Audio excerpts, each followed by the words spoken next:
12 ayrı güvenlik katmanını aşıp dünyanın en korunaklı kasalarından birini soydular. Peki ama kamera ve sensörlerin bulunduğu lazerlerle çevrili ve zaman ayarlı bu çelik kasaya nasıl girmişlerdi? Dünyanın en büyük elmas soygunu. Bir gecede 100 milyon dolarlık elmas çalıp ortadan kayboldular. Filmlerdeki büyük soygunlar bile bu soygunun yanında sıradan kalır. Peki ama bu adamlar kim? İmkansız gibi görünen bu soygunu nasıl gerçekleştirdiler? Film tadındaki bu soyguna hazırsanız başlayalım.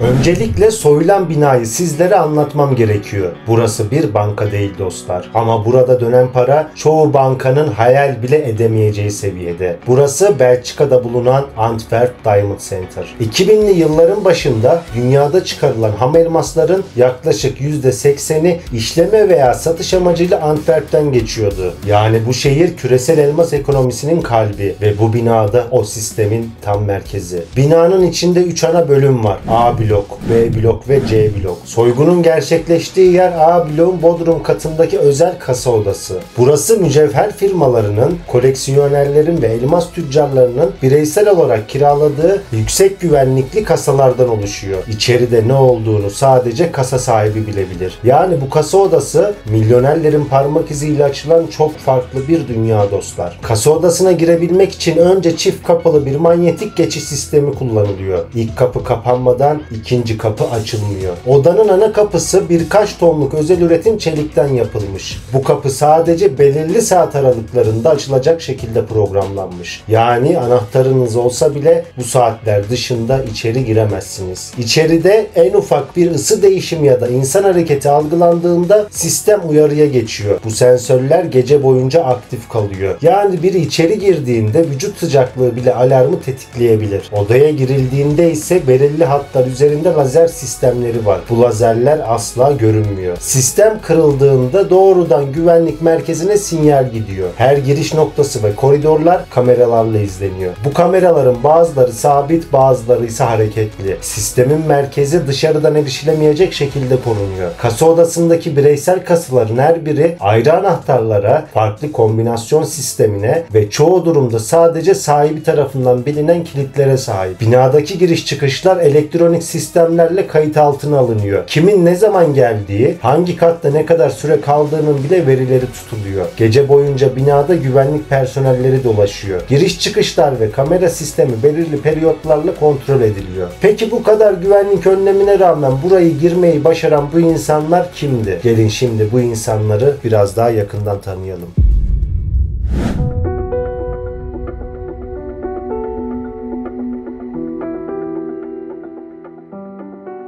İşte karşınızda soygunun arkasındaki beyin, Leonardo Notarbartolo. İtalyan olan bu adamın genç yaşlardan itibaren küçük çaplı hırsızlıklarla başlayan suç kariyeri kısa sürede Avrupa'nın dört bir yanına yayıldı. Zekası, sabrı ve insanları ikna etme yeteneğiyle tanınıyordu. Ama onu farklı kılan zamanla sıradan bir hırsız olmaktan çıkıp çok iyi bir plan ustasına dönüşmesiydi. 2000'li yılların başında Antwerp'teki elmas ticaretini yakından takip ediyordu. Leonardo kısa süre içinde bu bölgeye sık sık seyahat etmeye başladı. Amacı kendisini saygın bir elmas tüccarı gibi göstermekti. Diamond Center'ın tam karşısında küçük bir ofis kiraladı. Bunu yaparken gerçek kimliğini kullanmıştı. Çünkü en ufak bir sahte belge bile böylesine güvenliği yüksek bir yerde hemen fark edilirdi. Yaklaşık 2,5 yıl boyunca o ofise gidip gelmeye devam etti. Sürekli tüccarlarla sohbet ediyor, kahve içiyor ve evraklarla uğraşıyor gibi görünüyordu. Ama gerçekte yaptığı şey binayı ve güvenlik rutinlerini adım adım gözlemlemekti.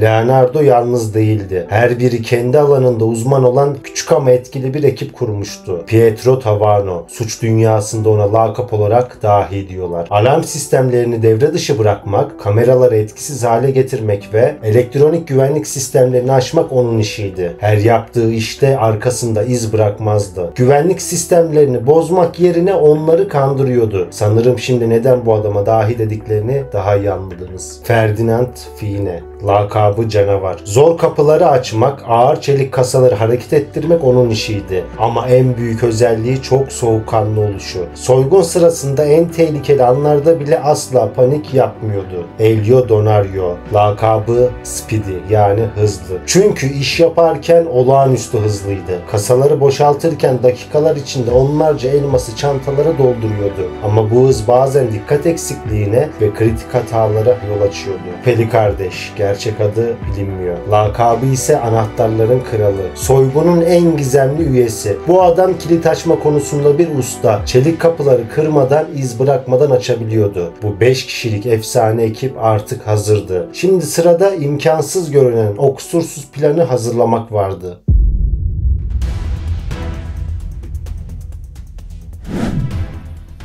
Leonardo Diamond Center'da bir kasa kiraladı. Kimse ondan şüphelenmemişti. Çünkü orada yıllardır saygın bir elmas tüccarı olarak tanınıyordu. Kasaların bulunduğu odaya girdi. Evrak çantasını elinde tutuyordu. Çantanın içine gizlenmiş küçük kamera odayı baştan sona kaydediyordu. Kasaların sıralanışı, kameraların açıları, sensörlerin yerleri, görevlilerin hangi düğmelere bastığı, hangi kapının önce açıldığı, her ayrıntıyı tek tek kayıt altına aldı. Artık ekibin elinde içeriden çekilmiş görüntüler vardı. Leonardo kayıtları dahiye verdi. Pietro saatlerce izledi. Her kareyi durdurdu, büyüdü, inceledi. Kameraların kör noktaları artık belliydi. Sensörlerin ne zaman devreye girdiğini çözmüştü. Görevlilerin rutinlerini tek tek listelemişti. Sistemi kandırmanın bir yolunu bulmuştu. Alarm açık görünecek ama ekip içeride özgürce dolaşabilecekti. Leonardo'nun kiraladığı kasanın anahtarı artık onların elindeydi. Anahtarların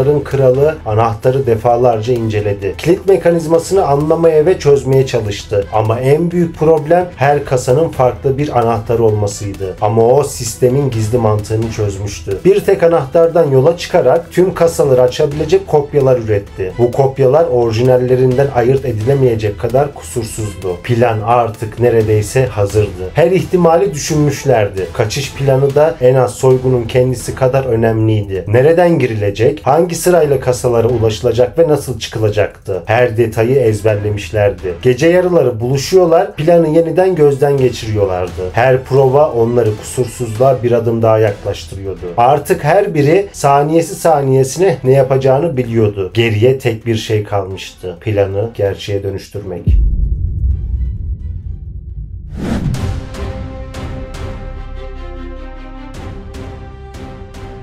Aylar süren hazırlıklar artık sona ermişti. 15 Şubat 2003 gecesi soyguncular binaya zemin kattaki garaj kapısından giriş yaptılar. Haftalar öncesinde kapının uzaktan kumandasının sinyalini kopyalamışlardı. Bu sayede kimlik kontrolü olmadan içeri girebildiler. İçeride onları birkaç katmanlı güvenlik bekliyordu. İlk olarak kapılardaki manyetik alarmlar devre dışı bırakıldı. Alüminyum plakalar ve yapışkan bant sayesinde sistem kapıların kapalı olduğunu sanıyordu. Daha sonra sıra lazer tabanlı ısı ve hareket sensörlerine geldi. Daha önceki ziyaretlerinde bu sensörlerin üzerine saç spreyi sıkmışlardı. Bu ince tabaka sensörün insan vücut ısısını algılamasını engelliyordu. Soygun gecesi ise yanlarında getirdikleri bir strafor panel kullanarak sensörlerin önünü kapattılar. Böylece ekip içeride serbestçe hareket edebildi. Normalde odada ışık açıldığında alarm devreye giriyordu. Fakat sensörler bantla kapatılmıştı. Ekip ışıkları yakarak çalışmaya devam etti. Kameralarda önceden hazırlanmış bir düzenekle kandırılmıştı. Kasaların bulunduğu odadaki kayıt cihazı değiştirilmişti. Güvenlik görevlileri ekranlarında aslında saatler öncesinden kaydedilmiş görüntüleri izliyordu. Bodrum kata indiklerinde karşılarında 160'tan fazla kasa vardı. Yaklaşık 109 tanesini açmayı başardılar. Kasalar hem anahtar hem de üçlü harfli kombinasyon sistemiyle korunuyordu. Ekip önceden kopyaladıkları anahtarları kullanıyordu. Ayrıca özel olarak bir metal aparat kullanarak diğer kalan kasaları da sessizce açmaya devam ettiler. Kasalar açıldıkça içlerinden elmaslar, altın külçeleri, nakit paralar, lüks saatler ve değerli takılar çıktı. Hepsi önceden hazırlanmış torbalara yerleştirildi. Soyguncular yaklaşık 100 milyon dolar değerinde elmas, altın ve nakit parayı çaldılar. Ardından geldikleri gibi binadan sessizce ayrıldılar. Tek bir alarm çalmamış, tek bir görevli şüphelenmemişti ve ertesi sabah kasa odasının kapıları açıldığında yetkililer dünyanın en büyük soygunuyla karşılaşmışlardı.